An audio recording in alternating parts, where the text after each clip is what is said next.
Introduction. The prolific Murray Rothbard, 1926 to 1995, worked on 4 major treatises during his life. The first, Man, Economy, and State with Power and Market, was a 3-volume work on economic theory written in the 1950s and published in 1962 and 1970. The second, Conceived in Liberty, was a 4-volume series on early American history, largely written in the 1960s and published throughout the 1970s, 1975, 1976, and 1979. The third, The Ethics of Liberty, was a single volume on the political philosophy of natural rights libertarianism, written mainly in the 1970s and published in 1982. The final treatise, An Austrian Perspective on the History of Economic Thought, was a projected 3-volume work, only 2 were completed, on the history of economics, written in the 1980s and published posthumously in 1995. Each project covered a massive amount of material and was influential in the Austrian and libertarian movement of the mid to late 20th century, and cemented Rothbard's status as a legitimate scholar in their respective field of research. However, the project that had the least impact in both the aforementioned community as well as the broader academy was undoubtedly Conceived in Liberty. Conceived in Liberty analyzed early American history up to the end of the American Revolutionary War from a libertarian perspective. Volume 1, A New Land, a New People, The American Colonies in the 17th Century, covered everything from the discovery of the New World up to the early 1700s. Volume 2, Salutary Neglect, The American Colonies in the First Half of the 18th Century, carried the narrative of the 13 colonies through the French and Indian War, 1754 to 1763. Volume 3, Advance to Revolution, 1760 to 1775, described the tumultuous events that brought about the American Revolution, 1775 to 1783. And Volume 4, The Revolutionary War, 1774 to 1784, engaged in a military, political, and economic analysis of that secession from Great Britain. The project grew out of a research grant awarded in the 1960s to write a text on American history. The 4 volumes totaled over 1,600 pages in length and remarkably covered only a fraction of Rothbard's output and research interests. What makes it even more astonishing is that Rothbard not only wrote the 4 published volumes, but also an unpublished 5th volume that finished the series. While the 4th volume ended with the American Revolution and the unshackling of the 13 colonies from British mercantilism, Volume 5, The New Republic, 1784 to 1791, carried the narrative through the adoption of the U.S. Constitution, when the 13 states were shackled with a new domestic mercantilism. To paraphrase a statement from Rothbard's preface to each of his 4 volumes, what, another Rothbard book? The reader may be pardoned for wondering about the possibility of another addition to the seemingly inexhaustible flow of books and text from Murray Rothbard. Rothbard was an enormously productive writer and published extensively during his life. But since his sudden death in 1995, there has been a stream of new Rothbard books and papers, the most recent being an unpublished and unfinished work from the late 1970s on late 19th and early 20th century American history titled The Progressive Era. Unlike the book, Rothbard actually finished the 5th volume of Conceived in Liberty. However, also unlike that book, Rothbard largely handwrote the 5th volume, and since his handwriting is largely indecipherable for most people, it remained dormant. At long last, it is published here for the first time to complete the series. The editor's introduction provides the important background and context for Volume 5, The New Republic, 1784 to 1791. It describes Rothbard's historical approach and the themes he emphasized, and a brief narrative of the Conceived in Liberty series. This is done in order to explain why Rothbard's history is unique and what is important in the 5th volume as well as Conceived in Liberty as a whole. Number 1. The Rothbardian Approach to History. Murray Rothbard was an expert American historian who often constructed an overarching narrative that not only presented the important facts, but also analyzed the motivations and ideologies of relevant individuals. This was because Rothbard was both a formal student of the noted institutional economist Joseph Dorfman and heavily steeped in the works of Ludwig von Mises, Rothbard adhered to Mises' economic analysis, praxeology, and his historical analysis, thymology. Whereas praxeology refers to the logical implications of human action, thymology refers to understanding human motivations behind individual actions. In the science of history, or the study of past human actions, understanding motivations is crucial. The good historian needs to not only unearth unknown and neglected facts and use them to craft a narrative, but also to understand why humans behave the way they did. This is especially relevant when it comes to investigating the history of government policy, where a serious understanding of the motives of the relevant actors, example policymakers and politicians, is often neglected by assuming that they act in the public interest. Rothbard went beyond Mises by applying the thymological approach to a wide range of empirical topics, particularly in American history. In fact, Rothbard's vast theoretical writings were actually a smaller fraction of his output than his historical work. There are two common characteristics that underlie Rothbard's American history, which when combined together make it unlike any other. They are his rich detail and his libertarian perspective. Regarding the first, Rothbard never shied away from presenting a vast array of unknown facts about individuals, organizations, and events that are significant for understanding motivations and consequences of important human actions. Anyone who has read a Rothbard history can attest to the sheer mass of information presented, and how Rothbard always had some important and underappreciated detail for the topic at hand. Rothbard always wanted these oft-neglected facts, such as an individual's familial and business history, unknown and obscure libertarian thinkers, or new information on an overrated historical figure, to be known and speak for themselves. Unearthing these details was an important motivation for Rothbard when it came to writing history, as explained in the prefaces to Conceived in Liberty. The survey studies of American history have squeezed out the actual stuff of history, the narrative facts of the important events of the past. With the true data of history squeezed out, what we have left are compressed summaries and the historian's interpretations and judgments of the data. There is nothing wrong with the historians having such judgments. Indeed, without them, history would be a meaningless and giant almanac, listing dates and events with no causal links. But without the narrative facts, the reader is deprived of the data from which he can himself judge the historian's interpretations and evolve interpretations of his own. A major point of this and the other volumes is to put the historical narrative back into American history. At the end of the first volume of Conceived in Liberty, Rothbard continued, "It is rare these days to find a general work on American history that retains the richness of narrative and the vital factual record.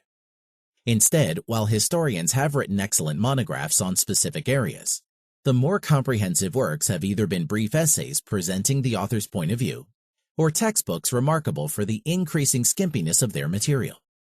Perhaps college students these days are expected to know less and less actual history in their courses. The result is a series of unproven ad hoc dicta by the historian. Such a product fails to present the student or the reader with the factual data that supports the historian's conclusions, or that allow the reader to make up his own mind about the material." Rothbard's selection, collation, and synthesizing of facts directly relates to the second characteristic common in his historical writings, his overarching libertarian perspective. Rothbard's 5-volume History of Early America is unique in that it is from such a perspective, as opposed to most historians who are either of a conservative or, more likely, liberal point of view. The central theme underlying his narrative, which Rothbard emphasizes more than any other historian, is the eternal battle waged between liberty and power. Rothbard argues that liberty, or consensual agreements between individuals regarding their private property rights, is a moral good responsible for all human flourishing and modern civilization. On the other hand, power refers to invasive actions of one individual over another that interferes with those aforementioned private property rights, and is a moral evil responsible for mankind's setbacks. Liberty comes from the decentralized actions of individuals freely and peacefully interacting with each other, while power generally resides in the centralized engine of coercion known as the state. Throughout human history, these two forces have always clashed in a titanic struggle, with the forces of government coercion generally in a dominant position over the forces of the voluntary society. To make matters worse, all too often when the individuals of liberty succeed and take the reins of a government with a goal to dismantle it, they become corrupted and start to soften their radical stance, and even use government intervention for their own policy goals. This was especially prominent in early American history, from colonial America to the Anti-Federalists, and from the Jeffersonian Democrat Republicans to the Jacksonian Democrats.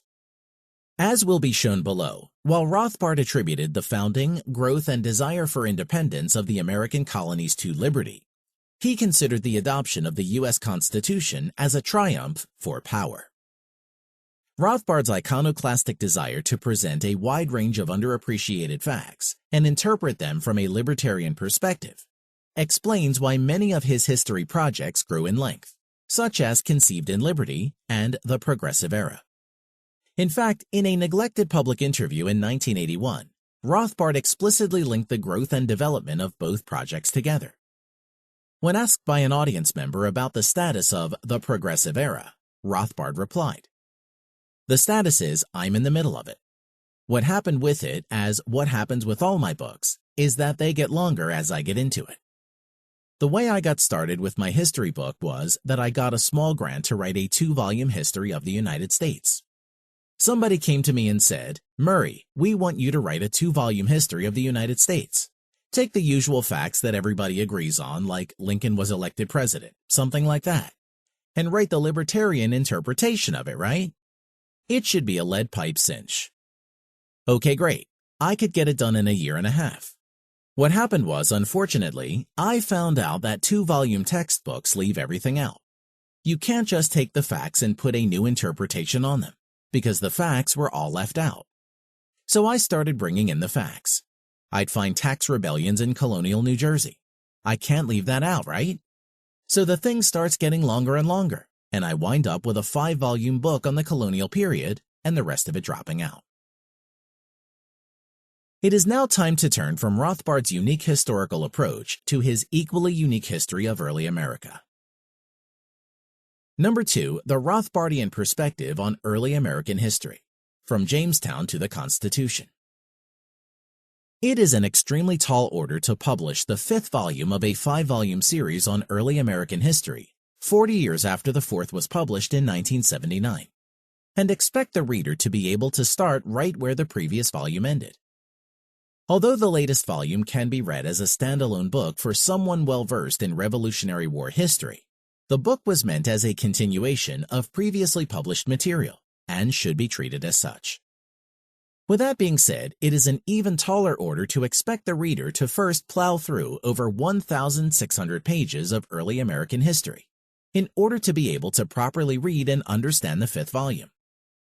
It is for this reason that the remainder of the introduction will provide an overview of all 5 volumes of Conceived in Liberty. Space will naturally be devoted to later volumes, and especially to Volume 5. Volume 1, A New Land, a New People, The American Colonies in the 17th Century, describes the founding and initial development of all the original 13 colonies except for Georgia, beginning with Jamestown in Virginia in 1607.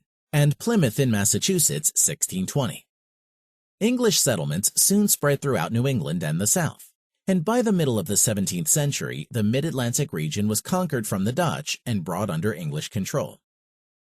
Although many settlers made the difficult journey across the Atlantic in search of greater freedom and escape from European statism, it was only a happy accident that the colonies were allowed to grow and prosper.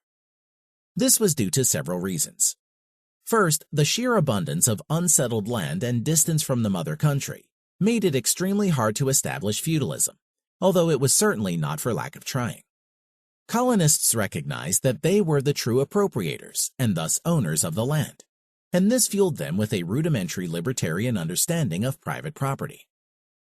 Second, while the English did impose many mercantilist restrictions called Navigation Acts, examples, subsidies, and monopolistic privileges to English shipbuilders and manufacturers, intended to enrich England at the expense of her colonies and other nations. They were generally not enforced due to internal strife in England and English wars with other European countries such as France, the Netherlands, and Spain. In the mid-17th century, England experienced its own civil war, 1642 to 1651, between supporters of the monarchy and those in favor of a limited representative democracy, and in 1688 underwent the bloodless Glorious Revolution, whose effects were in many respects similar to the American Revolution nearly 100 years later. The third was that whenever elements of mercantilism and feudalism were coercively imposed on the colonies, a revolt soon followed, such as Bacon's Rebellion in Virginia, 1676, Leisler's Rebellion in New York, 1689, and Morris's Rebellion in New Jersey, 1699. While sometimes partially inspired and motivated by anti-libertarian goals, Rothbard considered all of these revolts manifestations of liberty. All of these revolutions may be classified as liberal and popular, in short, as essentially mass movements in behalf of libertarian objectives, and in opposition to the tyranny, high taxes, monopolies, and restrictions imposed by the various governments. Through subsidies, taxes, privileges, monopolies, land grants, etc., the royal or proprietary governor and his council formed an allied oligarchy against which the people and their representatives in the lower house rebelled. But when these colonies rebelled, they did so not against England per se, but against the oppressions of the state dominated by the English government.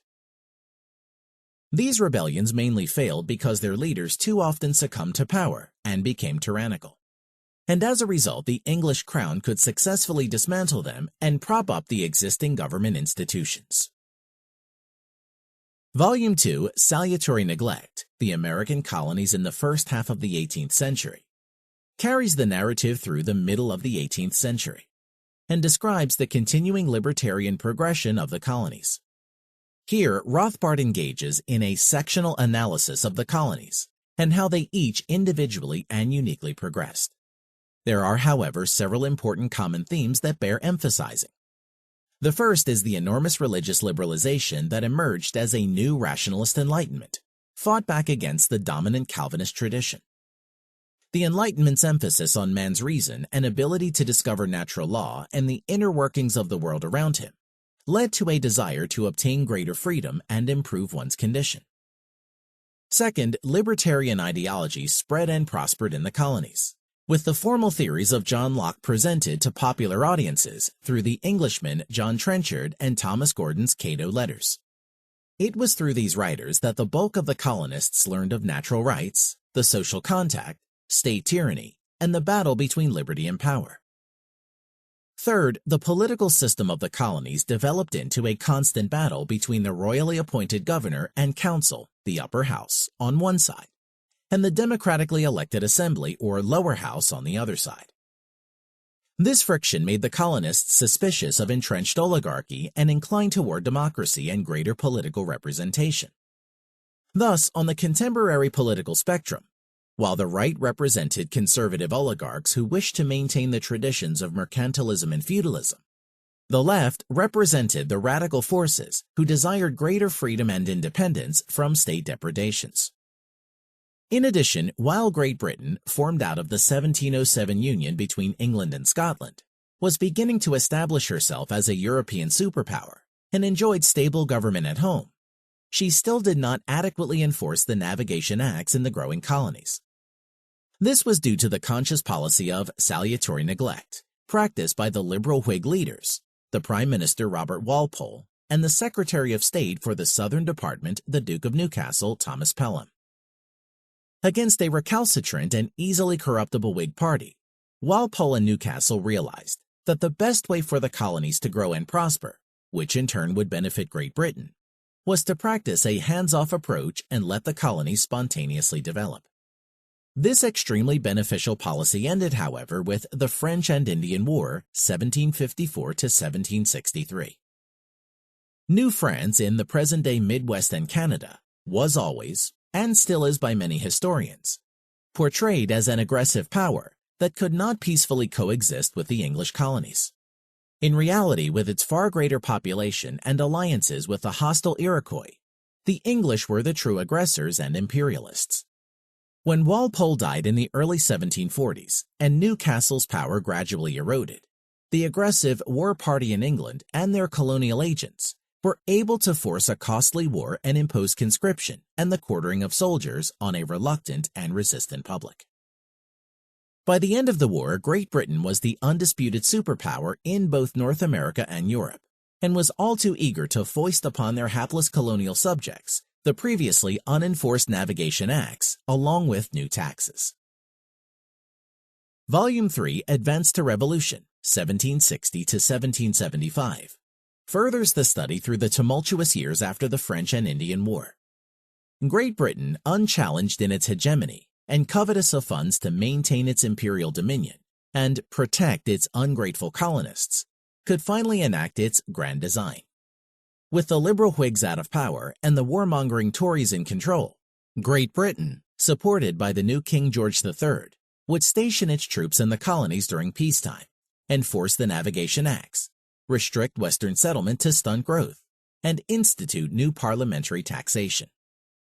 While many historians view Great Britain's demands as reasonable tributes to pay for the eradication of the French menace, Rothbard dismisses such arguments and recognizes the grand design for what it was: a statist attempt to suffocate and control the increasingly liberty-minded and independent colonies. Great Britain proceeded in rapid fashion. The Proclamation Line of 1763 restricted Western settlement. The 1764 American Revenue Act enacted taxes on sugar and increased customs enforcement. And the 1765 Stamp Act raised new taxes on paper products. The Stamp Act was especially hated and produced a storm of protest. While Rothbard cheered mass movements in support of liberty, he never lost sight of the importance of radical intellectuals to teach and motivate the people in a revolution. Ultimately, revolutions are mass phenomena and cannot succeed without the support, indeed the active and enthusiastic support, of the great majority of the population. Otherwise, it will not even make a respectable showing, much less take and keep the reins of government. But the masses will not move, will not erupt, if they lack aggressive leaders to articulate their grievances and to point the path for them to follow. The leaders supply the necessary theoretical justification and analysis of the revolution's short and long-term goals. Unaided by leaders, the masses tend to accept each act of tyranny not out of willing agreement, but from failure to realize that successful opposition can be mounted against the status quo. The articulation by the leaders is the final necessary spark that ignites the tinderbox of revolution. Who were these libertarian leaders who rose to the cause in early 1765 upon hearing the news of the Stamp Act? They included Patrick Henry and Samuel Adams, who respectively wrote the Virginia Resolves and Massachusetts Resolves. Sam Adams also established a resistance group known as the Loyal Nine, which soon expanded into the colony-wide Sons of Liberty. A Stamp Act Congress was called for late 1765 to unify resistance, and colonists across North America participated in mass civil disobedience by not recognizing the taxes. Great Britain, realizing that open rebellion was imminent, quickly repealed the measure in 1766. While this seemingly resolved the crisis, problems still continued, particularly in Massachusetts after the passage of the tax-increasing Townshend Acts in 1767. British troops soon occupied Boston, and colonial assemblies were dissolved. The colonies responded to this increasing coercion with mass non-importation protests that severely hurt British commerce. The result was that the Townshend Acts were partially repealed in 1770. But despite the uneasy lull, matters reached a fever pitch with the Tea Act of 1773 that extended the British East India Company's tea monopoly to American shores. Colonists were fearful that this would soon extend to other imported goods, and they responded accordingly with the famous Boston Tea Party of December 1773. Great Britain responded with the Coercive or Intolerable Acts of 1774, which provoked the assembly of the First Continental Congress in late 1774. Here, the Radicals, led by Massachusetts' Sam and John Adams and Virginia's Patrick Henry and Richard Henry Lee, battled the Conservatives and decided upon a colony-wide boycott of all British products. In the spring of 1775, the British responded by trying to arrest Massachusetts radicals John Hancock and Samuel Adams, who were currently near military supplies in Concord. Paul Revere traveled to nearby Lexington to warn of the impending British, and Colonial Minutemen confronted the approaching British troops. The showdown led to the famous "shot heard round the world," and the American Revolution began. Volume 4, The Revolutionary War, 1775 to 1784, brought the original series to a climax with the American Revolutionary War, 1775 to 1783, and the founding of the United States of America. In this volume, Rothbard engages in a military, economic, and political history of the nation's most important conflict. It was with managing the war that the forces of liberty faced their most difficult challenge, since war is naturally a coercive event that leads to death and destruction. A problem immediately presented itself: how to conduct the war effort. The solution to this question would prove momentous and led to the emergence of the U.S. Constitution more than a decade later. In contrast to contemporary wisdom, Rothbard utilized the insights of new historians, who showed that the Patriots' greatest military strength lay in their guerrilla warfare tactics, ambushing armies, sneaking behind enemy lines, disrupting supply chains, etc. And he argued that the only libertarian method of fighting a war is through such guerrilla warfare. This is because it is relatively inexpensive, since there is no standing army. Soldiers are better motivated because they are close to home, and there is far less need for a stifling and oppressive military bureaucracy. On the other hand, the traditional way of fighting a war, with professionally conscripted and trained armies that are sent across a territory to fight other standing armies in costly and often pointless pitched battles, requires extensive government intervention to plan, coordinate, and finance the war machine. The Second Continental Congress, which met in mid-1775, faced the two options and chose the conventional and conservative military commander George Washington of Virginia over the guerrilla strategist and liberal military commander Charles Lee of Great Britain. Rothbard, much like he did earlier with Benjamin Franklin in Volume 2, criticized Washington's importance and also his capabilities as a military leader, and argued that the Patriots' military successes were due to their idiosyncratic guerrilla warfare strategies and commanders. To make matters worse, Rothbard also realized that the decision to fight the war conventionally led to enormous government intervention in the economy through paper money inflation, debt financing, price controls, and confiscation of goods. It would also require the foreign aid of France and Spain, who were still smarting over their earlier defeats to Great Britain. Despite this, the emergence of the conflict pushed the Patriots to a highly radical and libertarian goal: secession and independence from Great Britain. During the war, new highly liberal and democratic governments were formed to replace the old colonial systems, and liberals on the left fought with conservatives on the right over a problem that would plague the new nation in its infancy: the problem of home rule. Whereas many colonists wanted to reduce British mercantilism, they were fine with domestic mercantilism so long as it was controlled by Americans. And many even opposed independence so long as Americans had representation in Parliament. It was due to the radical Thomas Paine and his explosive pamphlet Common Sense, 1776, that many colonists were persuaded to abandon the conservative cause and break off their former relations with Great Britain. In July 1776, many of the esteemed Founding Fathers signed the most libertarian document of the nation, the Declaration of Independence. Drafted by the radical Thomas Jefferson, the Declaration was grounded in a fiery Lockean natural rights philosophy and proclaimed American independence. But shortly thereafter, conservatives drafted the Articles of Confederation and Perpetual Union, which would ultimately be unnecessary to win the war, and whose long-term effects would be highly conservative. The myth abounded that formal confederation was necessary to win the war, although the war would be virtually won by the time confederation was finally achieved.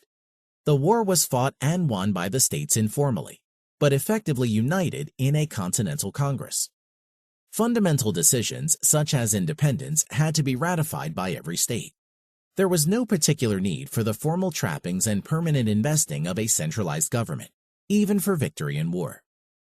Ironically, the radicals were reluctantly pulled into an arrangement which they believed would wither away at the end of the war, and thereby helped to forge an instrument which would be riveted upon the people only in time of peace. An instrument that proved to be a halfway house to that archenemy of the radical cause, the Constitution of the United States. Finished in late 1777, the Articles were sent to the States and only ratified unanimously in 1781. Its centralizing provisions included the prohibition of state armies, requirements that states supply Congress revenues in proportion to land values, though it could only request funds, and provisions that made Congress the final court of appeal, with the sole power to establish post offices and appoint high-ranking military officials. The Articles also assumed all of Congress's old debts in paper money. Important benefits, however, were that it established a unicameral legislature, whose representatives were annually elected by state legislatures on a rotating basis, and that unanimity was needed to enact the Articles and to make amendments. Most other policy matters required the approval of 9 states. After conservatives in New York and Pennsylvania were thrown out of power during the war, they switched to supporting a strong national government. These conservatives wanted to enact a national tariff to pay off the war debt and a central bank to better reap the personal benefits of an expanding money supply. Conservatives took over the state governments of Massachusetts and Virginia and proceeded to enact their nationalist desires. In 1781, the Continental Congress created numerous executive departments, the most important being the Department of Finance, headed by Robert Morris of Pennsylvania. Aided by his allies, Gouverneur Morris, no relation, of Pennsylvania, and Alexander Hamilton of New York, Morris quickly proceeded to institute the nationalist dream, the Bank of North America, plans to assume state debts, and a federal impost to finance the new government. By the time most of the radicals, such as the Adamses and Thomas Paine, had shifted rightward and were in no position to stop the new Leviathan, it was only with the heroic resistance of Rhode Island that the impost plan was defeated, and Morris and his allies consequently lost their influence. Although the revolution was enormously costly and resulted in the near destruction of the economy through hyperinflation, military confiscation of goods, British pillaging of infrastructure and supplies, and the flight of British loyalists, the war was worth it since it led to the achievement of highly libertarian goals of inestimable wealth. Rothbard explains that the American Revolution was radical and led to the restriction of slavery in many areas, the end of feudalism, the emergence of religious freedom, democratic constitutions with increased suffrage, and revolutions in European nations. It was only in America, however, with its relatively limited feudalism and adherence to British liberalism, that the revolutionaries succeeded in implementing a libertarian program. Volume 5, The New Republic, 1784 to 1791, takes the Conceived in Liberty series to its climactic conclusion, the triumph of power in the adoption of the U.S. Constitution. Rothbard picks up right where the 4th volume ended, in 1784, and it is in this book that his radical analysis contrasts the most with conventional historians of the era. For many, including libertarians, the U.S. Constitution is a holy document that deserves to be respected and revered. Whenever any political party is against the actions of its opponents, they wear the mantle of a noted constitutionalist, only to conveniently forget constitutionalism when they are in control. Every student in school learns its fundamental and inviolable importance, and historians and legal scholars wax eloquently about its wisdom, and how it was essential and saved the nation from the brink of total and utter destruction. They learn that it was only with the wise men or the founding fathers that the country managed to rise above the chaos of the decentralized and limited Articles of Confederation, and institute a far stronger central government that could properly control the states and its subjects. Rothbard shares none of these scruples, and no cherished myths are left unturned. Part 1, The Economic Legacy of the American Revolution, explains how many of the new nation's difficulties were not caused by too little, but rather by too much government during the 1780s. Trading patterns were altered because of changes in the American economy and retaliatory legislation by other countries. In the 1780s, trade disruptions and bank credit expansion led to a depression that hit an already weakened and war-ravaged economy. Unfortunately, the states and the Confederation Congress did not repudiate their debt, but instead had an almost irrational desire to service it. This was despite the fact that the debt passed out of the original hands of soldiers and farmers and into mostly wealthy northern speculators, who bought it at severely depreciated prices. Repudiation would have removed the need for most taxes, including a federal tax, and would have permanently weakened the states and federal government. States tried to partially fund the debt by raising taxes and printing money, both of which caused problems of their own and delayed economic recovery. Attempts by both the state and federal governments to impose tariffs and navigation laws failed due to interstate competition and the ironclad unanimity requirement of the Articles. Part 2, The Western Lands and Foreign Policy, goes through America's relationship with its neighbors. Unlike many historians, Rothbard sees no fundamental and urgent need to drive the British out of their forts in the Northwest and the Spanish from the Southwest Mississippi River, and even supports secession of the Western territories and a fracturing of the Confederation. For the nationalists, proponents of big government who wanted a unified empire, a strong standing army, and federal taxation and regulation, this was simply too much. Part 3, The Nationalists' Triumph, the Constitutional Convention, describes the conspiratorial drive toward the bloodless coup d'etat. Capitalizing on the 1786 to 1787 tax revolt in Massachusetts known as Shays' Rebellion, largely through the impetus of James Madison and Alexander Hamilton, were the Nationalists able to secure a convention in Philadelphia in the spring of 1787, for the sole and express purpose of revising the Articles of Confederation. By this time, since the libertarian left was so conservatized, the radical leaders who remained declined to attend, and the famous Constitutional Convention was able to scrap the Articles and devise a new system of government. In Part 4, The Nationalists' Triumph, the Constitution, Rothbard shows his skill as a constitutional scholar and breaks down the fateful arguments made at the convention, which was dominated by conservatives who largely quibbled over details but agreed on the basic goal. Although there was some notable resistance, particularly by Luther Martin of Maryland, the Nationalists succeeded in establishing a strong central government with the power to tax and regulate, maintain a standing army, and weaken the states. Far from creating a limited government with enumerated powers, Rothbard shows that the Constitution was designed to be broad and was filled with enough loopholes to not actually be restrictive. The narrative escalates with Part 5, The Nationalists' Triumph, the Constitution Ratified, where Rothbard goes through a fascinating and informative state-by-state analysis of the ratification of the Constitution. For many political theorists, states originate through a social contract, where the people unanimously agree to restrict their liberties and place some power in a coercive government. For Rothbard, states historically originate through conquest and were imposed on a recalcitrant public, who only grudgingly acquiesced to the new dispensation after years of propaganda and patriotism.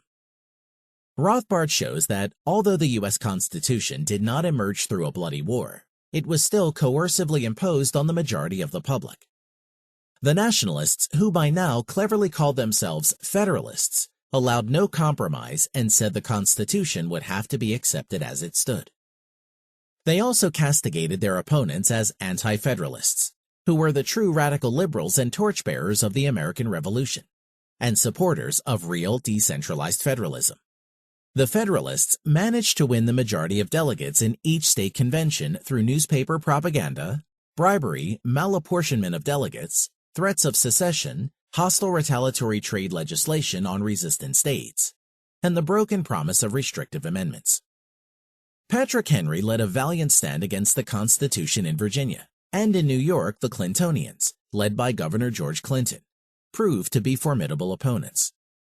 But one by one, the bulk of the anti-federalists in each state cracked under the pressure until only little Rhode Island was left, who begrudgingly joined the new Union in 1790, when part of the state seceded and the U.S. government threatened a draconian trade act against it. Part 6, The Nationalists' Triumph, the Constitution's Legacy, brings the epic series to a close. The Federalists had managed to secure the adoption of the Constitution only with a promise of amendments, and even calls for a second constitutional convention. And the shrewd James Madison realized that this would inevitably lead to the destruction of the nascent national government. He therefore decided to nip the movement in the bud. As a congressman, he pushed for a Bill of Rights, which included only lukewarm protections of individual liberty, and were not actually the restrictive amendments Federalists promised. It is no coincidence that anti-Federalists realized that they had been tricked, and the promised amendments were a sham. For Rothbard, unlike the American Revolution, which was a radical event on the side of liberty, the adoption of the U.S. Constitution was a conservative event on the side of power. The demoralized and broken anti-Federalists scattered and became strict constitutionalists, who hoped to destroy the Constitution from within. They and their followers were absorbed largely by the Jeffersonian Democrat-Republicans of the early 19th century and the Jacksonian Democrats of the mid-19th century. In some sense, the late 19th century Bourbon Democrats of the Northeast, who Rothbard describes so expertly in The Progressive Era, could also claim a lineage to the anti-Federalists. Number 3. Conclusion. The 2019 publication of the 5th volume marks the 40-year anniversary of the 4th volume. Although Murray Rothbard and many fans of the original series are no longer alive to see its release, it will hopefully encourage new and younger readers to start the series and become well-versed in early American history. Rothbard's writings are timeless, and this book, so near to the point of being lost forever, is no exception. Volume 5, The New Republic, 1784 to 1791, is Rothbard, the master of political economy at his finest. Insightful, forceful, engaging, and enjoyable to read. Anyone who is interested in understanding the U.S. Constitution and how the modern federal government is able to assume such broad powers must read this book. Rothbard typed out only a small fraction of the manuscript and left the rest of it handwritten in rough draft form. His cursive, scrawling longhand almost reminds one of the Founding Fathers and is very hard, if not impossible, for most people to read.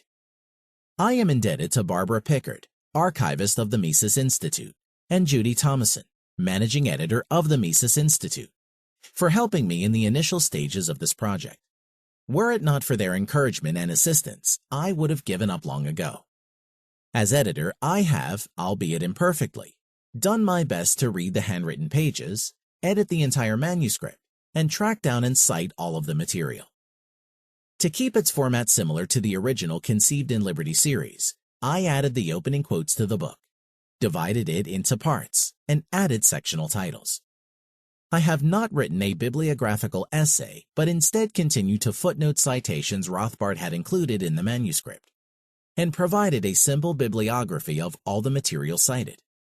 I have also added select editor's remarks, my additions to existing footnotes, and editor's footnotes, my entirely new footnotes. I would like to thank the Mises Institute and Academic Vice President Joseph Salerno in particular for offering me the once-in-a-lifetime opportunity to work on this project. I would also like to thank Chris Calton and Joseph Salerno for reading the manuscript and providing helpful comments, and Judy Thomason for finalizing the book and correcting typographical errors. All errors are entirely my own. Most importantly of all, I am grateful to Murray Rothbard for writing such an incredible book, for never giving up or getting discouraged, and for inspiring libertarians around the world. Patrick Newman, Tampa, Florida, March 2019.